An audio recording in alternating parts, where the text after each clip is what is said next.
Il est 13 h, bienvenue au journal de l'après-midi, le sommaire.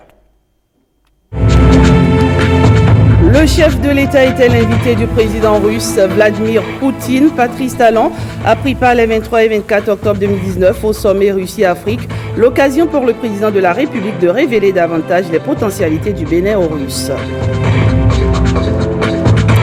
Et puis la digitalisation avance à grands pas au Bénin. Le secteur des professions libérales est également impacté. Le 3e congrès régional des experts comptables de l'UEMOA s'est penché sur la question des détails dans ce 13 h.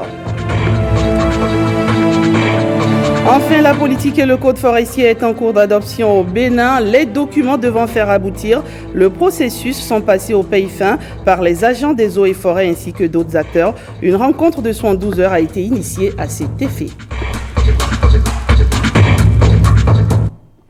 À nouveau, bonsoir. Eh bien, nous allons ouvrir ce journal par cette actualité relative au dialogue politique, la mise en œuvre des conclusions de ce dialogue qui s'est tenu les 10, 11 et 12 octobre dernier se poursuit au pas de charge. Nouvel acte ce 25 octobre au palais de la présidence de la République. Le chef de l'État et le bureau de l'Assemblée nationale ont reçu le rapport du comité d'experts mis en place pour la formulation technique des recommandations. À cette occasion, le président Patrice Talon a tenu des propos liminaires, pleins d'espoir et de détermination. Je vous invite à l'écouter. Il est au micro de Ricardo, Loïc Pécou et James William Baguidi. Je voudrais, à mon nom personnel, au nom du bureau de l'Assemblée nationale conduit par le président de l'Assemblée nationale, vous remercier pour votre disponibilité. Il y a quelques jours seulement, monsieur le coordonnateur du comité, vous conduisiez les échanges des assises politiques, de notre dialogue politique. Et j'ai eu le grand bonheur à la clôture de recevoir le rapport final du dialogue et par la suite la synthèse du rapport. J'ai invité la conférence des présidents de l'Assemblée nationale à apprécier avec moi le contenu de la dite synthèse. Vous avez pu noter tous qu'à notre satisfaction commune, la conférence des présidents de l'Assemblée nationale et moi-même avons salué la bonne tenue du dialogue, le contenu pertinent du rapport et nous avons aussi noté avec intérêt et satisfaction qu'il conviendrait bien que les recommandations puissent être mises en œuvre telles que souhaitées par la classe politique rassemblée. C'est à l'issue de ces constats et convergences de points de vue que nous avons convenu de mettre en place un comité chargé de la formulation technique des recommandations. Pour nous, il fallait s'inspirer de l'esprit des recommandations, de leurs lettres, principalement de l'esprit et dans la mesure du possible des détails de la lettre de recommandation pour traduire en langage technique le souhait de la classe politique rassemblée. C'est à cette fin que nous avons constitué, le bureau de l'Assemblée et moi-même, composé le comité qui rassemble 4 personnalités qui ont conduit les assises, vous-même, monsieur le coordonnateur du comité, le rapporteur principal, les 2 rapporteurs adjoints, 5 autres personnalités connues pour leurs compétences en telle matière. J'ai donc choisi 2 personnes, en l'occurrence le président Nago, dont on n'est plus nécessaire de rappeler l'expérience, la connaissance et l'expertise en cette matière, ainsi que le questeur Okulola, qu'on connaît aussi bien pour sa connaissance en ce qui concerne les réflexions techniques, les lois. Le bureau de l'Assemblée a désigné le président Kassa, le président Gounoua Blay, ainsi que l'honorable Augustin Renvoyebla. Ces 5 désignations donc, ont complété les 4 des assises et le comité de 9. Vous avez commencé de suite à travailler et j'ai donc noté que vos travaux sont bien terminés et que ce matin, vous êtes en mesure de nous présenter, le bureau de l'Assemblée nationale et moi-même, le rapport de vos travaux. Je veux bien vous que je le répète, la formulation technique des recommandations issues de dialogue politique. Nous allons à nouveau avoir la satisfaction de progresser dans notre processus de dialogue national et de refonte des tests qui, de souhait commun, des tests qui doivent être reformulés pour le calme politique et notre marche résolue vers le développement. Voilà, c'était donc le président de la République, Patrice Talon.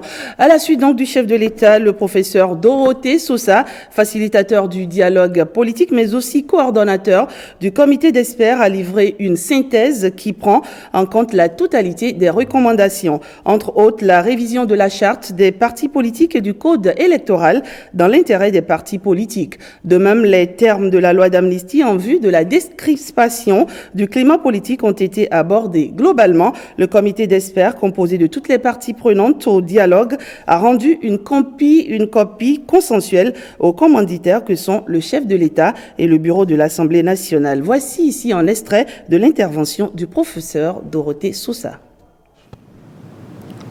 Ce dialogue, nous le savons tous, avait réuni les partis politiques régulièrement constitués. Vous aviez, à l'occasion de la rencontre du 17 octobre 2019, exprimé votre volonté en faveur d'une prise en compte diligente par la représentation nationale des recommandations formulées par les délégués au dialogue politique. Ce même jour, vous aviez bien voulu constituer un comité d'experts chargé de la formulation technique des recommandations des délégués au dialogue politique.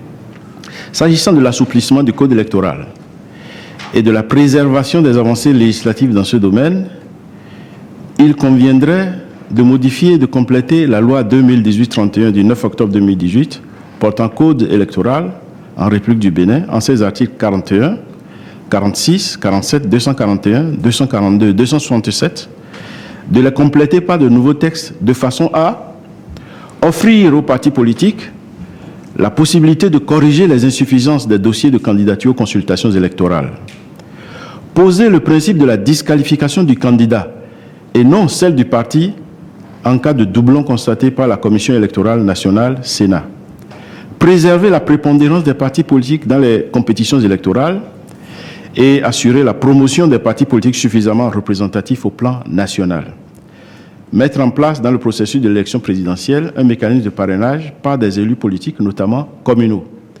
faire assurer l'effectivité du financement public des partis politiques avec un effet immédiat en faveur de tous les partis régulièrement constitués.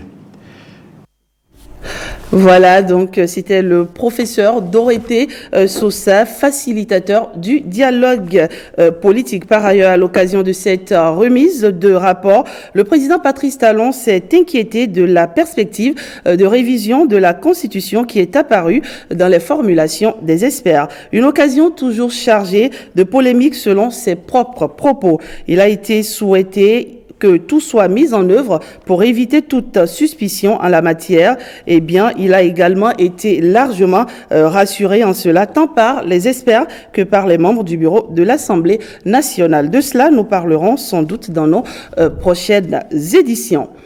Les activités du président de la République toujours, et cette fois-ci nous prenons la direction de la Russie. Le président Patrice Talon a pris part les 23 et 24 octobre 2019 au sommet Russie-Afrique sur invitation du président russe Vladimir Poutine. Le chef de l'État a participé activement aux échanges qui ont porté sur le développement, la paix et la sécurité en Afrique. Le président Patrice Talon a saisi l'occasion pour révéler les potentialités du Bénin aux Russes. Des précisions avec Loïc Ricardo Pécou. Chaleureuse poignée de main entre le président Patrice Talon et le président russe Vladimir Poutine, signe du renforcement des liens de coopération entre le Bénin et la Russie. Le chef de l'État, comme plusieurs de ses pairs africains, a pris part les 23 et 24 octobre 2019 à Sochi, une ville balnéaire de la Russie, au premier sommet Russie-Afrique. À travers cette rencontre de haut niveau, Moscou veut occuper une place de choix dans le cœur des dirigeants africains. Le président Vladimir Poutine a fait des promesses à ses hôtes. Les pays africains deviennent de plus en plus attractifs pour les entreprises russes. Cela provient du fait que l'Afrique est en train de devenir un centre de croissance économique mondiale, a déclaré le président russe.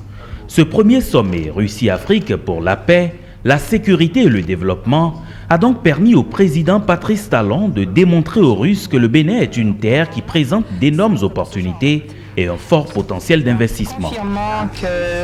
Modèle de démocratie, le Bénin est un pays stable qui dispose des atouts et ressources nécessaires pour devenir un espace de développement économique et de progrès social. Le programme d'action du gouvernement du président Patrice Talon est ambitieux mais réaliste. Le Bénin dispose de tous les atouts et des talents pour devenir une terre de dynamisme, d'innovation et de création et peut donc accueillir les investissements de la Russie. Le président Patrice Talon y travaille avec détermination.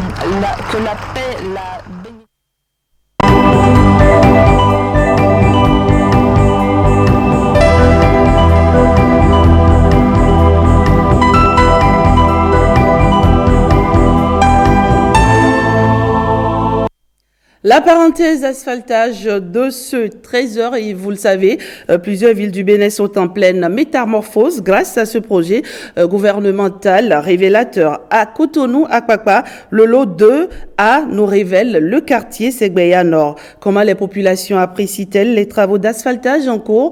C'est un sujet signé Jérôme Mungbo et Ramatou Lawani. Quartier Segbeya Nord.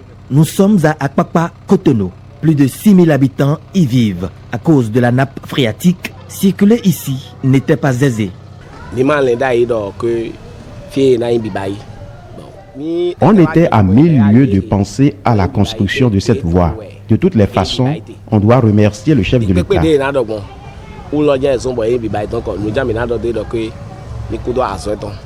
Dans sa vision d'impacter le quotidien des populations, le président Patrice Talon a lancé le projet révélateur d'asphaltage. Ici, au lot 2A, 4 km de voies sont à pavé au bon soin de l'entreprise Sino Hydro. Il s'agit des travaux de voirie, en partie des voies pavées et des voies bitumées. Il y en a en tout 11 vers les 7e et 5e arrondissements. Et celles pavées sont à Kpakpa par ici. Environ 70% des travaux ont été achevés et nous avons déjà en partie fini les travaux préparatoires pour faire la pose des pavés. Il reste par exemple les travaux des voies bitumées. Les travaux peinent à avancer surtout dans la zone de Akpakpa à cause du niveau de la nappe phréatique et les intempéries parce qu'il y a assez de pluie en ce moment. Par contre au 5e et au 7e arrondissement, ça avance de façon, on peut dire, satisfaisante plus ou moins. Nous voulons insister sur le fait que ce sont des travaux de grande envergure et nous sollicitons leur collaboration de ce fait et les rassurons que de notre côté on fait assez d'efforts. Notre priorité est la qualité. Dans le 3e arrondissement de Cotonou, les populations entrevoient déjà l'amorce de la métamorphose de leur cadre de vie. C'est un jackpot qu'on a gagné. C'est du jackpot parce que ce n'est pas réservé à tous les quartiers de Cotonou. Dans mon quartier, il y a 2 voies qui passent dans mon quartier. Donc c'est vraiment un soulagement pour toute la population de Segbeya Nord. Si nous sommes en pleine révolution, chacun veut avoir sa voiture. veut avoir sa moto, mais par où passer? Maintenant, il faut passer sur une voie. Donc c'est un grand soulagement pour la population de Segbeya Nord. Donc nous félicitons le gouvernement qui est là et nous applaudissons tout ce qu'il est en train de faire. Dans notre zone ici, toutes nos voies étaient dégradées complètement. Mais quand on a vu qu'il y a un nouveau président qui est venu, il y a le changement. Il y a le changement quand même parce que mon quartier a changé de vue, de l'aspect. C'est tellement changé, vraiment ça m'a beaucoup fait plaisir. C'est très joli à voir ce que le nouveau président a démarré pour nous, c'est bon. Moi, je ne peux jamais imaginer que de mon vivant, les pavés seront posés devant mon atelier ici. Sincèrement, merci au chef de l'État.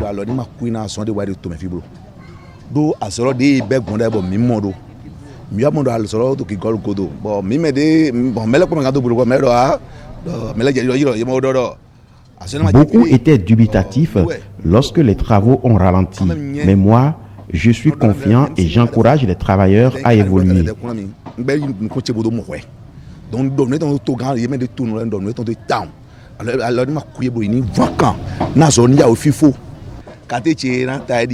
Notre quartier sera comparable à la cité.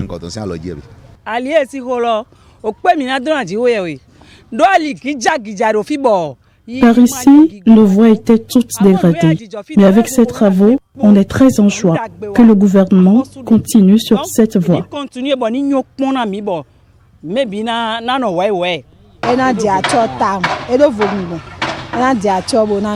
Notre environnement sera transfiguré à cause de ces travaux. Tout notre souhait est qu'ils finissent vite. C'est propre, c'est bon. On ne peut faire les omelettes sans casser les œufs. Pour construire sur de nouvelles bases, il faut parfois détruire.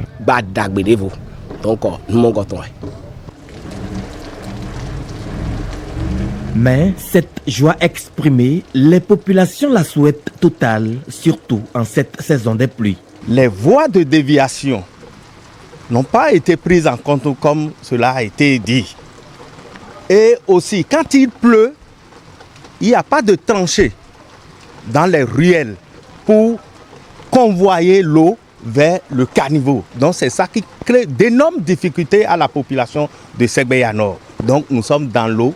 Nous demandons à la société qui a Sino Hydro de venir à notre secours pour que l'eau puisse quitter nos maisons, pour qu'on ait la paix et la joie va revenir comme toujours. Il n'y a pas d'ouverture pour que l'eau qui stagne dans l'avant entre dans le caniveau facilement. Donc le pourquoi la maison est dans la descente. L'eau de l'avant entre directement chez nous à la maison. La maison entière est inondée, le salon, les chambres, on n'a nulle part où mettre pied. Mon souhait est qu'ils viennent dans l'urgence nous donner l'issue d'eau pour que la situation du quartier soit améliorée. La fin des travaux d'asphaltage à Segbeya Nord est prévue pour juillet 2020 avec à l'arrivée un cadre de vie sain et mieux vivable pour les populations.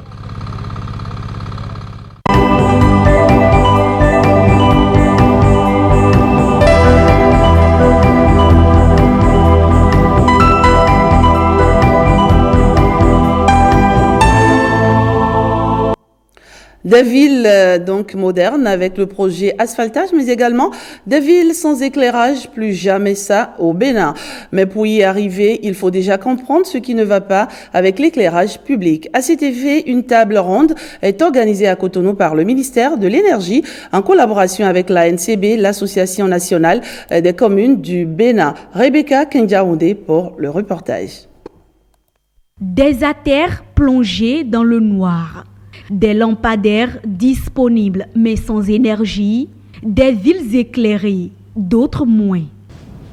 Malgré les efforts des autorités centrales et des autorités locales que nous sommes pour endiguer ce mal, source d'insécurité dans nos communes, la plupart de nos artères restent plongées dans le noir.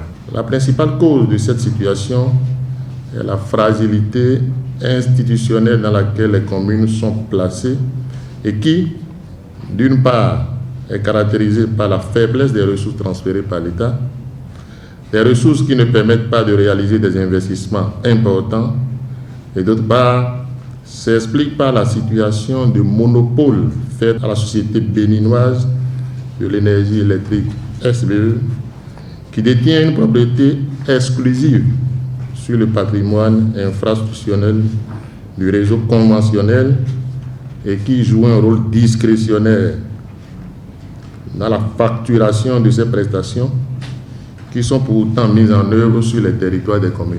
La gestion de l'éclairage public au Bénin a été transférée aux collectivités locales en 1999. C'est suite à l'adoption de la loi numéro 97-029 du 15 janvier 1999.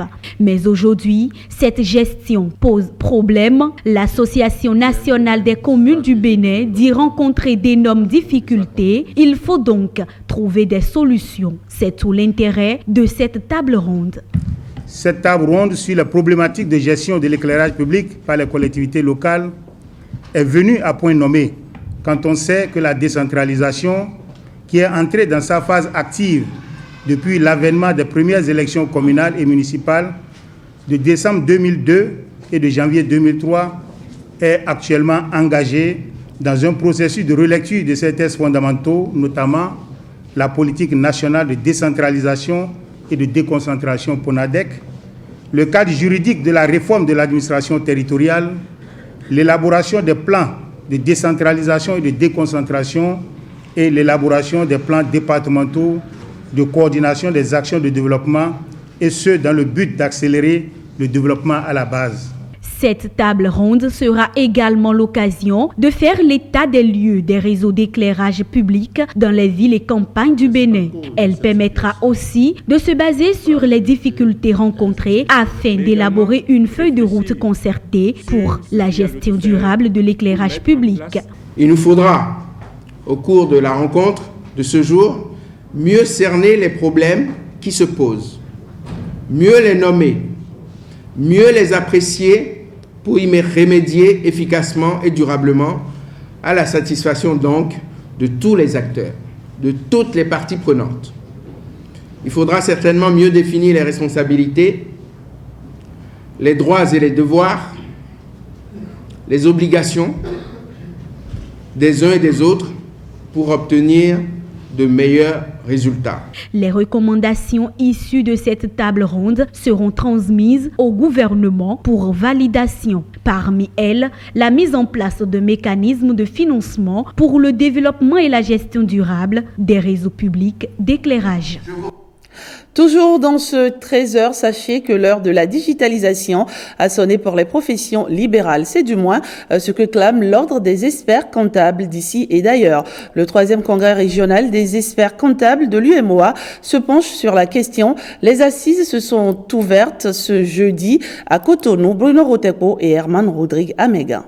Sur l'estrade, 8 drapeaux, symbole de 8 États, 8 nations, 8 communautés, ayant en partage une monnaie, une langue et un vivre ensemble. Les experts comptables de ces pays et bien au-delà harmonisent leur point de vue sur une problématique devenue capitale au 3e millénaire, la digitalisation. L'objectif de cette importante manifestation est de mettre à la disposition de ses participants un cadre d'échange et de réflexion à valeur ajoutée partagée. Les mutations économiques et technologiques s'accélèrent et les professions libérales aussi doivent faire leur mutation ou leur reconversion pour ne pas encourir le risque d'une immunodéficience irréversible. La digitalisation des professions libérales, comment donc y arriver? Plus simplement, comment mettre l'intelligence artificielle au service du secteur libéral et ainsi fructifier le chiffre d'affaires? Que faire pour briser les barrières du temps et de l'espace et travailler en toute mobilité? La thématique mérite qu'on s'y attarde. Cette vision novatrice projette le Bénin dans l'appropriation contrôlée et maîtrisée des bouleversements technologiques liées au numérique et à la digitalisation.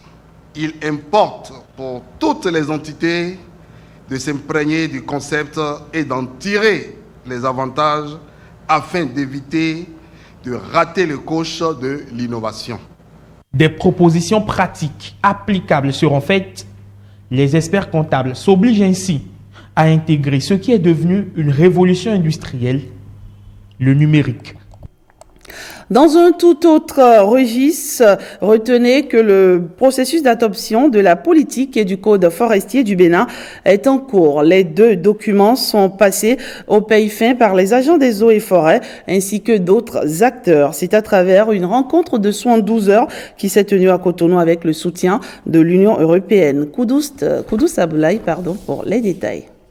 La touche des acteurs du secteur sur ces 2 documents de planification et de gestion forestière après le travail des spécialistes. L'actualisation de la politique et du code forestier avec l'appui du RECASEB. Nous avons pu aujourd'hui identifier, disons, un certain nombre d'amendements, un certain nombre d'améliorations qui seront portées à ces 2 documents-là pour pouvoir améliorer la gouvernance du secteur forestier. C'est cet objectif louable qui est la motivation de la délégation de l'Union européenne à travers le projet RECASEB qui appuie les acteurs du secteur énergie au Bénin. Les acteurs du secteur énergie impliquant les forestiers, le lien est bien établi. Quand on parle de l'énergie, il y a diverses formes d'énergie, dont l'énergie tirée à partir du bois, la biomasse. Et quand on parle de bois, on voit la forêt.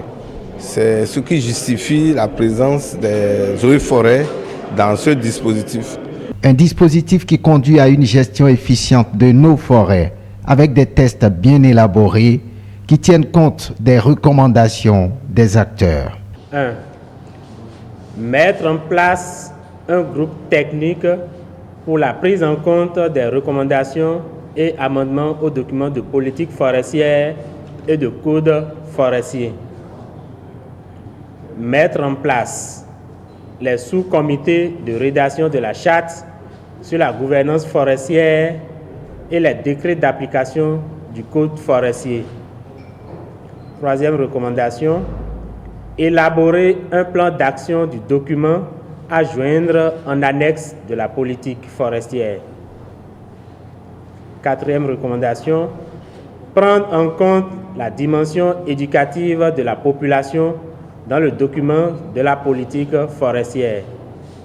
Enfin, il faut tenir compte de la nécessité de spécialisation du personnel forestier pour s'occuper des préoccupations d'actualité. L'intégration de ces recommandations précède la validation politique avant l'adoption des 2 documents en Conseil des ministres. Voilà, le reportage est signé Koudous Aboulaye. C'est le dernier sujet de ce 13h que je vous remercie d'avoir suivi. Passez un bel après-midi.